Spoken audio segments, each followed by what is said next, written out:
Hello আমার প্রিয় ছাত্র এবং ছাত্রীরা, আশা করি তোমরা খুবই ভালো আছো। আজ আমি তোমাদের সামনে একটি নতুন ভিডিও নিয়ে আসলাম। ভিডিওটা খুবই ইম্পর্টেন্ট। ক্লাস 12-এ যারা পড়ছো, যাদের বাংলায় এমআইএল সাবজেক্ট আছে, তাদের জন্য ভিডিওটা খুবই ইম্পর্টেন্ট। প্রথম থেকে লাস্ট পর্যন্ত দেখবে। আশা করি ভিডিওর মধ্যে যেগুলো প্রশ্ন দেওয়া আছে এগুলো পরীক্ষাতেও পেয়ে যাবে। আমি অন্যথা আত্মপরিচয় চ্যাপ্টারটা বুঝিয়ে দেবো, প্লাস কোয়েশ্চেন আনসারগুলো তোমাদের সামনে তুলে ধরবো, ডিসকাস করে দেবো। যেগুলো পড়লে অনায়াসে তোমরা বাংলা এই চ্যাপ্টার থেকে যেগুলো প্রশ্ন আসবে সবগুলা কোয়েশ্চেন পরীক্ষাতে পারবে। আর প্রথম চ্যাপ্টার যদি না দেখে থাকো, প্রথম চ্যাপ্টারের কোয়েশ্চেন আনসার আমি দিয়ে দিয়েছি। ডিসক্রিপশন বক্সে লিঙ্ক দিয়ে দেবো, আর কমেন্ট করে বলবে কী ধরনের ভিডিও দরকার, আমি তোমার জন্য ভিডিও বানিয়ে দিয়ে দেবো। চলো শুরু করা যাক আজকের very important video. Class 12 Bangla চ্যাপ্টারের নাম হলো অন্নদার আত্মপরিচয়। লেখকের নাম হলো ভারতচন্দ্র রায়গুণাকর। ভারতচন্দ্র রায়গুণাকরে কী করেছে, লিখেছে অন্নদার আত্মপরিচয়। দেখো আমি সারাংশটা বুঝিয়ে দিচ্ছি। কবিতার সারাংশ বা সারমর্ম। গঙ্গার তীরে খেয়াঘাটে দাঁড়িয়ে অন্নপূর্ণা থেকে বললেন, কে আছো, আমায় নদী পার করিয়ে দাও। গঙ্গা নদীর কিনারে খেয়া পার, খেয়াঘাটে দাঁড়িয়ে, খেয়া মিন্স হলো তোমাদের নদী যে আছে, নদীর মধ্যে দেখবে স্টিমার ঘাট আছে এবং খেয়া ঘাট আছে। পার করার জন্য কি বলেছে, ডেকে বলেছে, কেউ আছো নাকি, আমাকে পার করে দেবে? কে বলেছে? দেবী। দেবী বলেছে খেয়া ঘাটে দাঁড়িয়ে। সেই ঘাটে খেয়া পারাপার করতে ঈশ্বরী পাটনি, এখানের মধ্যে একজন মেয়েলোক ছিল যে নৌকা চালায়, তার নাম হলো ঈশ্বরী পাটনি। নারী কণ্ঠের ডাক শুনে মাঝি ঘাটে এসে অন্নপূর্ণার পরিচয় জিজ্ঞাসা করে বললেন, পরিচয় না পেলে সে তাকে নদী পার করতে পারবে না। কি বলেছে? বলেছে আমাকে পার করে দাও। কিন্তু মাঝি যে ঈশ্বরী পাটনি, তিনি বলেছে যে একটা মেয়ে লোককে পার করে দেবো, তোমার পরিচয় না জানলে তো আমি পার করে দিতে পারবো না।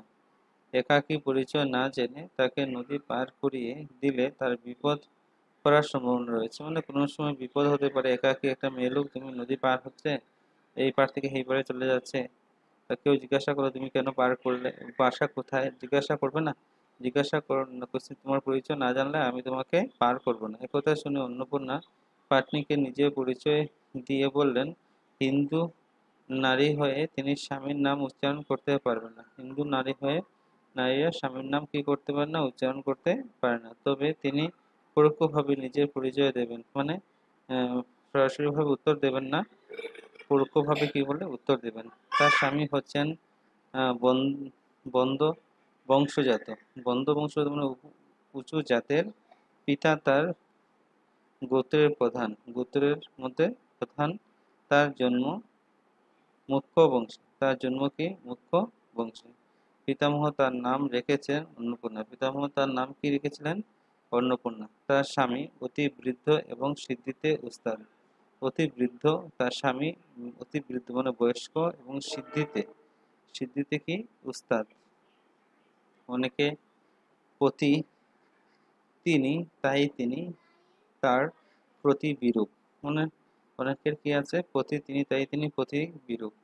সে গুণহীন, তার কপালে আগুন, মানে সব গুণে উনি মানে পরিপূর্ণ। আর কপালের মধ্যে তিনটা নত্র আছে, একজন কি বলেছে আগুন। পঞ্চমুখে তিনি কুকথা বলেন, পঞ্চমুখে তিনি কুকথা বলেন। কণ্ঠে তার বিষ ভরা, কণ্ঠের মধ্যে কি আছে, বিষ। তাই স্বামী কাজ হচ্ছে তার সঙ্গে কলহ করা। তার একটি সতীন রয়েছে, তার নাম গঙ্গা।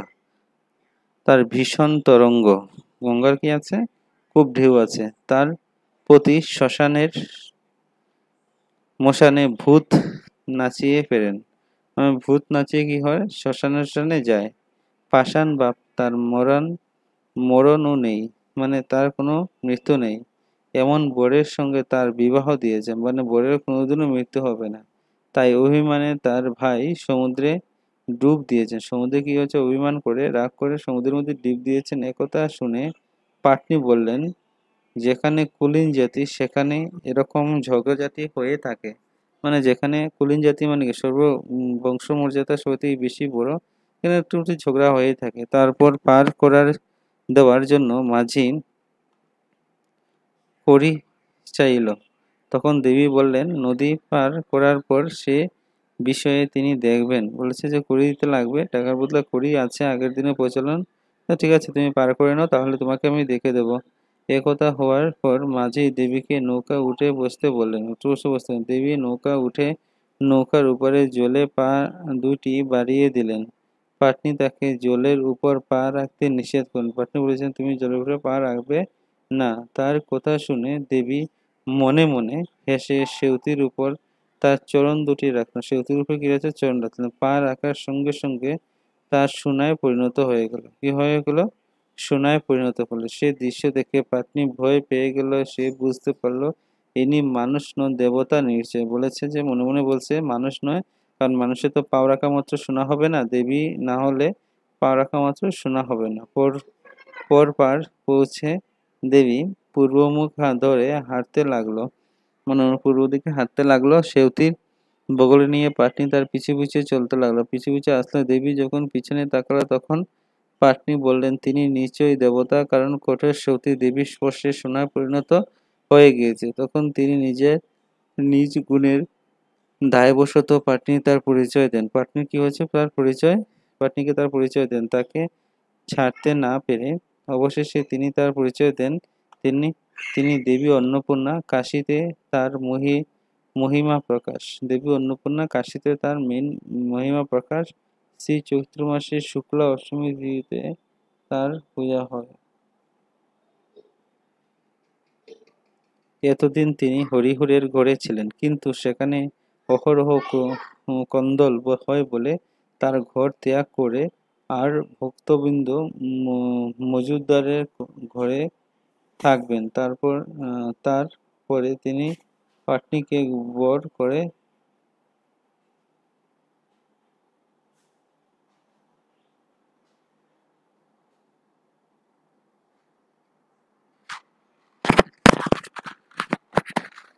কি বলেছে দেখো। তারপর তিনি পাটনিকে বর দিতে চাইলেন। পাটনি জোড়হাত করে প্রার্থনা করে তার সন্তান যেন দুধে ভাতে খায়, বেঁচে থাকে। দেবী এই বর দিয়ে প্রস্থান করলেন। পাটনি বর পেয়ে তাকিয়ে দেখলেন দেবী আর সেখানে নেই, তিনি অদৃশ্য হয়ে গেছেন। তারপরে দেখো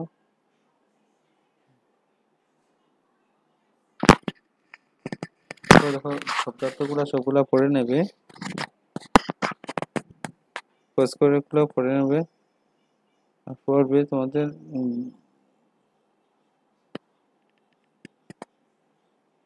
পাঠ্যপুস্তকের প্রশ্ন উত্তর একটু পড়ে নেবে। সেউতি বলতে কি বোঝানো হয়েছে? সেউতি বলতে কাঠের পত্র, না মোড়ে পাষাণ বা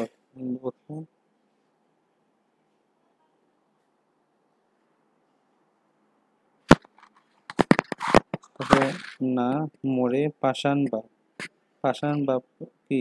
হিমালয়ে।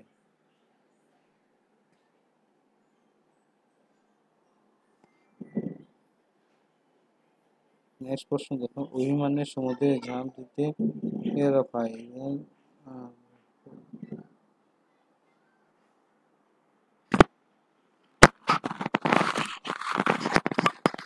সিদ্ধিতে নিপুণ। সিদ্ধি কথার অর্থ কি? অর্থটি বুঝিয়ে দাও। কথায় পঞ্চমুখ বিভ্রান্ত করে বিষ। খোঁজ করে তোমরা লিখে নেবে, পরিচালনা বুঝে হয়ে যাবে।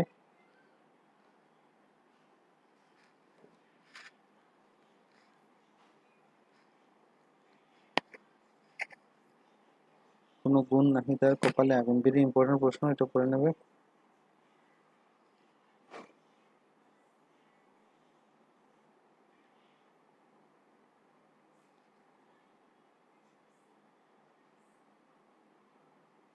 তারপর দেখো 4-5 মার্কের প্রশ্ন।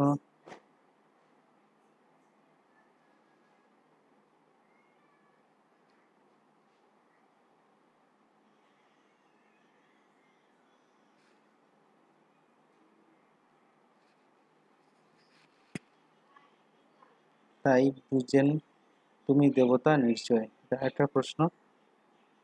অনন্ত আত্মপরিচয় পাঠের তৎকালীন সমাজে যে ফুটে পরিচয় তুমি নিজের ভাষায় বর্ণনা করো, এটাও পড়ে নেবে তোমরা। ঈশ্বর পাটনি চরিত্রের সৃষ্টি করার জন্য রায়গুণ আকারে কতটুকু সার্থক হয়েছে তার চরিত্র বিশ্লেষণ করো। একটা প্রশ্ন আছে, খোঁজ করে লিখে নেবে। আমার সন্তান যেন থাকে দুধের পথে, স্বপ্রসঙ্গ ব্যাখ্যা, পরীক্ষায় গিয়ে পেয়ে যাবে এটা। পজ করে লিখে নেবে।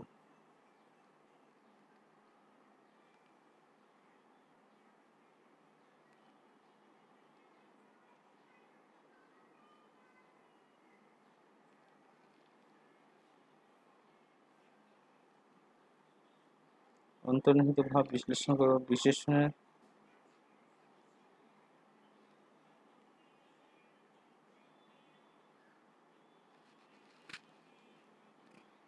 অভিমানের সমুদ্রে ঝাঁপ দিলা ভাই।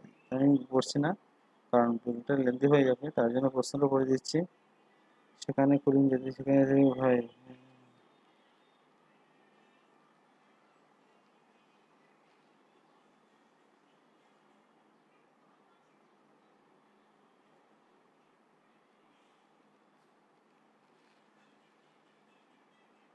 তারপরে সপ্রসঙ্গ ব্যাখ্যা করো, করে নেবে। যে পদ রাখিলা দেবী সে অতির উপর, তার ইচ্ছা বিনা ইথে কি তপ সঞ্চরে।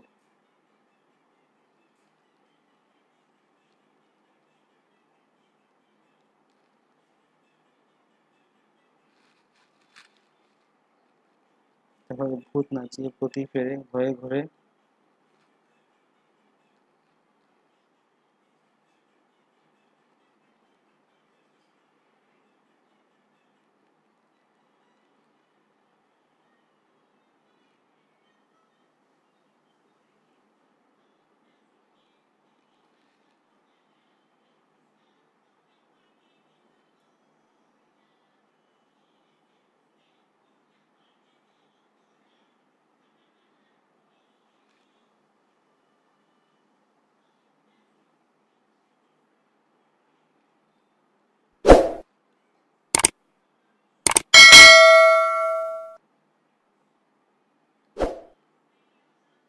তারপরে টিকা লিখো। অন্নপূর্ণা, পাটনি, ভবানন্দ মজুমদার, ইন্দ্র, তারপরে এলো হরিহর, সবগুলো টিকা পড়ে নেবে।